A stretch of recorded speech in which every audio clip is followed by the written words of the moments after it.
Hello student, एक बार हम लोग फिर से रिजोनेंस को समझते हैं। राइट, रिजोनेंस बहुत इंपॉर्टेंट टॉपिक है।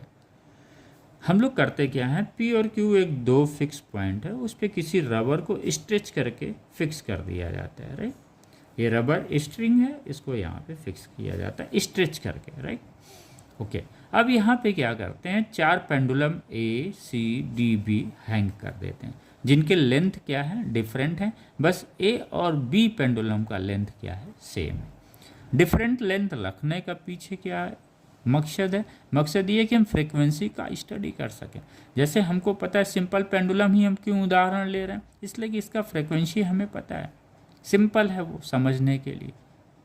तो सिंपल पेंडुलम की जो फ्रीक्वेंसी हम लोगों ने पढ़ा बच्चों, क्या पढ़ा, 1/2π√G/L। अगर L अधिक होगा पेंडुलम का, L क्या है, इफेक्टिव लेंथ है। Right, this one is the effective length. अगर L अधिक होगा तो उस पेंडुलम की फ्रीक्वेंसी क्या होगी, कम होगी। राइट, आइए, L अधिक होगा फ्रीक्वेंसी कम होगी, L कम होगा तो फ्रीक्वेंसी अधिक होगी। आइए, ए सी डी बी ये सब क्या है, ये रेस्ट में है। हम क्या करते हैं, इनको तीनों को नहीं छोड़ते हैं, छूते हैं। हम इसको ए को टच कर रहे हैं, ए को डिस्प्लेस करते हैं, किसी थोड़ा सा डिस्प्लेस करके छोड़ देते हैं, तो ये ए ऑसिलेट करने लगता है। अब जब ये ए ऑसिलेट करता है तो ये नज़र आ रहा था कि ये भी तीनों धीरे धीरे ऑसिलेट करना शुरू कर दिए, और एक समय के बाद इनका जो ऑसिलेशन होगा और जो फ्रिक्वेंसी होगी वो ए के फ्रिक्वेंसी के बराबर वो ऑसिलेट करेंगे। यानी सी की भी फ्रिक्वेंसी ए के बराबर हो जाएगी, डी की भी ए की हो जाएगी और बी की भी हो जाएगी।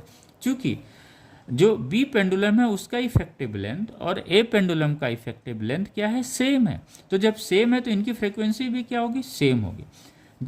यानी जब वो ए की फ्रिक्वेंसी पे सी डी बी ऑसिलेट कर रहे हैं तो इसमें जो बी है, चूंकि इसकी नेचुरल फ्रिक्वेंसी क्या हो रही है, ए के नेचुरल फ्रिक्वेंसी के बराबर हो जा रही है। इसका मतलब फिर क्या होगा, ये जो बी का ऑसिलेशंस होगा, हम उस ऑसिलेशंस को, चूंकि इसकी फ्रिक्वेंसी ए के फ्रिक्वेंसी के बराबर है, तो बी के ऑसिलेशंस को हम रिजोनेंट ऑसिलेशंस बोलेंगे। क्या बोलेंगे, रिजोनेंट ऑसिलेशंस।